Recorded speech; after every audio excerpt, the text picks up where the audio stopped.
Gang, what's up? Aaron here, taking a break from that other camera. So we have Mark Carney being shut down by Pierre Poilievre on his second question. This bit is only a minute long, but the humiliation watching our snaky prime minister squiggle like a worm, wiggle like a worm, loses his words, train of thought. It's embarrassing. He won't be able to handle Pierre Poilievre. He bailed after this. It's embarrassing. Leader of the opposition. Mr. Speaker, the Prime Minister mentioned how much had changed, and it's true. I look around this place, and when I left, there was a Liberal Prime Minister who was making excuses about breaking promises, running massive deficits, costs, crime, chaos were all out of control. And whereas today, we have a Liberal Prime Minister breaking promises, making excuses, running massive deficits with costs, crime, and chaos out of control. Mr. Speaker, when will the Prime Minister match the grand promises with the real change Canadians need? The Right Honourable Prime Minister. Mr. Speaker, I understand the Minister, or the Minister, promotion. Come on over. I understand the Leader of the Opposition was busy. He missed the largest tax cut for 22 million Canadians. He missed the cut on the GST for new homes. He missed eliminating all federal barriers to trade. He missed, I hope I'll have another opportunity to finish a very long list of what the Leader of Opposition did. Hey, that's something everyone can enjoy. Up next, we've got Frank Caputo. He's the Shadow Minister of Public Safety, so he's going at Sean Fraser and Gary Anandasangeree, and those guys are so pathetic. Let's take a look. Frank Caputo takes them down. Kamloops, Thompson, Nicola. The Prime Minister said he would fix safer streets for the Liberal on behalf of the Liberals. He promised to fix the broken Liberal justice system. And yet, an 8-year-old was killed while sleeping, the place he should have been safest. Now, Mr. Speaker, the Justice Minister said this isn't the Wild West, and he's right. 8-year-old children sleeping in their homes and getting killed did not happen in the Wild West. The Liberals say they're tough on crime, but they won't repeal Bills C-5 and Bill C-75. Another bait and switch from another Liberal Prime Minister. When will these same old Liberals get tough on crime? The Honourable Minister of Justice. Mr. Speaker, obviously the circumstances my honourable colleague raises constitute an entire tragedy that should shock the conscience of every Canadian. But when the honourable member poses a question about repealing Bill C-75, I would suggest it is a good idea to read it first. He does not seemingly understand that bill actually makes it harder for people who are charged with intimate partner violence to receive bail. Now, I am willing to work in good faith with members of any party to help strengthen the bail system, have harsher penalties for serious crimes, and most importantly, to keep Canada safe. The only question I have that remains is whether the Conservatives will join us in that effort. The Honourable Member for Kamloops, Thompson, Nicola.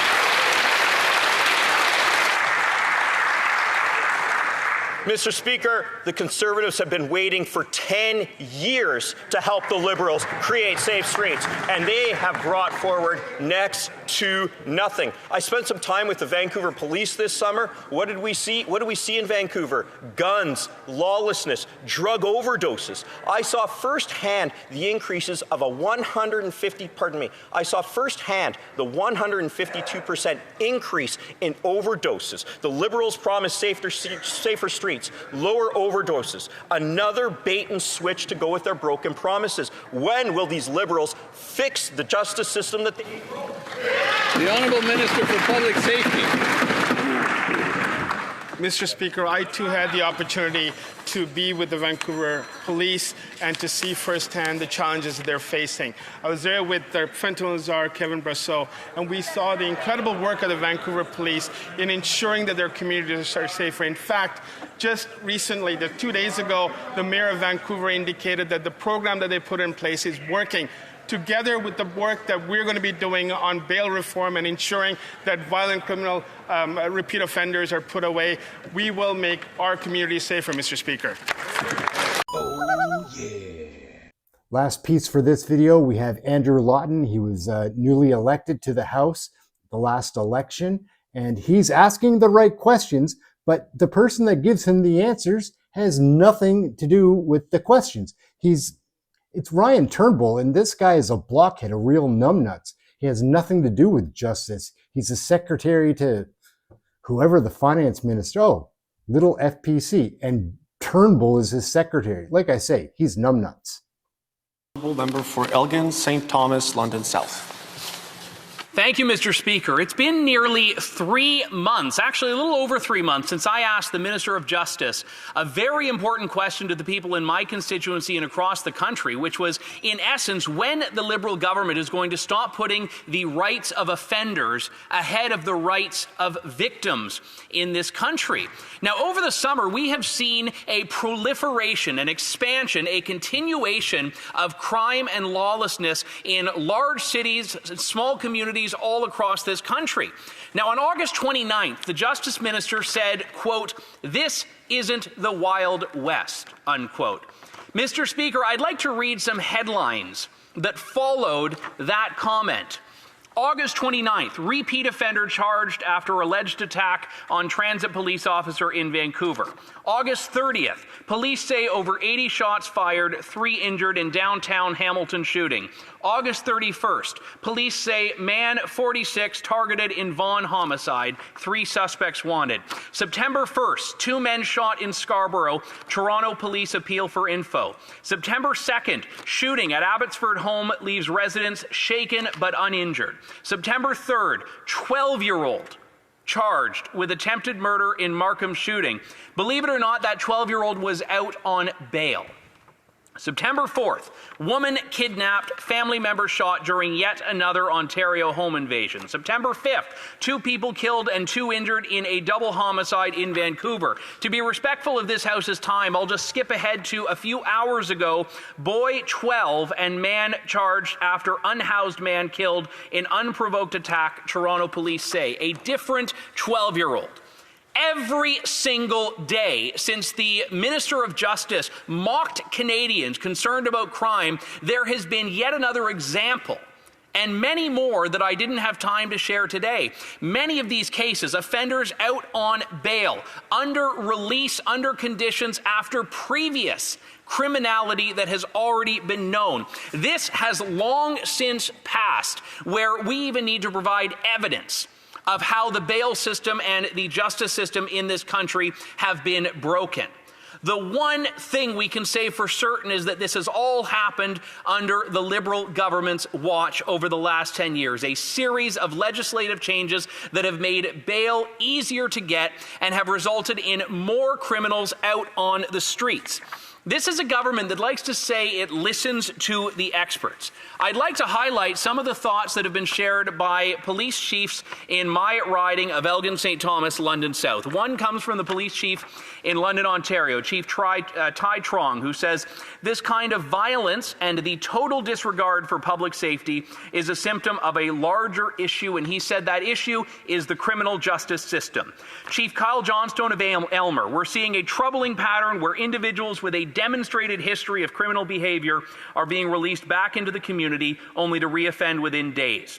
Chief Mark Roskamp of St. Thomas, "The current bail approach continues to allow high-risk individuals to reoffend once released." My question for the Minister of Justice is very simple. When will the Liberal government accept the failure of Bill C-75 and introduce real bail reform that puts the rights of victims first? The Parliamentary Secretary to the Minister of Finance and National Revenue. Thank you, Mr. Speaker, and I welcome the opportunity to speak today on the government's efforts to address crime and public safety. The impacts of crime on victims, their families, their friends, and their entire communities are far-reaching and long-lasting. Canadians deserve communities that are safe, and the government is committed to ensuring that the criminal justice system works effectively to keep Canadians safe and to hold offenders accountable. While this Parliament is still relatively young, the Government of Canada is focused and already taking action to address pressing issues facing our communities. During the election, we promised to strengthen the criminal code and move aggressively to protect victims by making bail laws stricter for violent and organized crime, for home invasions, car thefts, and human trafficking. We require action by those responsible for the criminal justice system to effectively implement those laws and to ensure that there are resources in place so that the system is working as intended. That is why I'm happy that the government is making significant real investments in addressing these issues through recruiting 1,000 more RCMP officers, 1,000 additional CBSA personnel, including border services officers, intelligence analysts, and specialized chemists.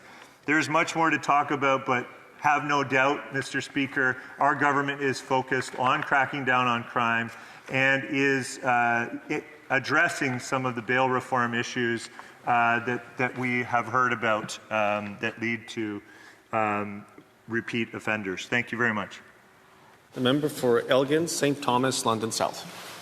Mr. Speaker, I think there might have been a misunderstanding here. I don't have a question about my taxes. I don't have a question about the lack of a budget from the Liberal government. I don't know why a question about bail reform was met with a response by the minister's parliamentary secretary for Finance and National Revenue. Evidently, bail reform is not a priority for the Justice Minister or even his parliamentary secretary to address this. But I'll be very clear on something. When the parliamentary secretary says that laws are not responsible for this, he is ignoring what police and provinces and municipalities across this country have said, which is that the Liberal government's Bill C-75 has directly caused there to be more of a revolving door, putting serious, sometimes violent offenders back out on the street. So will this Liberal government commit to repealing the principle of restraint that is putting criminals out on the street sometimes hours after they're arrested? Hey, that's something everyone can enjoy. We're going to wrap it up right there. Thank you, gang, for tuning in. Man, it's going to be another wild day in the House of Commons. I wouldn't be surprised if Carney doesn't show up. He can't handle Pierre. It's a fact.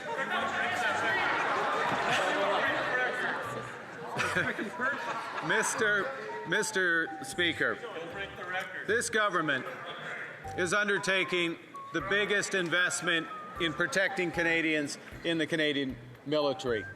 Doubling our investment in the Canadian military from last year when this member last sat in the House by the end of this decade. This government, there's more. The Honourable Leader of the Opposition.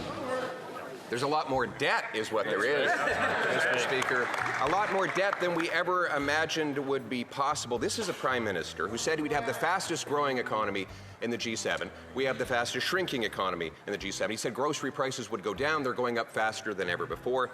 He promised to create jobs. He has the second highest unemployment in the G7. He's really reminding us all of that sign at the bar, free beer tomorrow. But you come back the next day and the beer is still not free, and tomorrow never comes. Mr. Speaker, why is it that all of this Prime Minister's promises of yesterday turn into today's disappointments? Anyhow, thank you very much for watching the video. We'll catch you in the next one. Later, gang. Smash the like and subscribe. Share this with somebody. Canadians have to catch on, right? Catch you in the next video.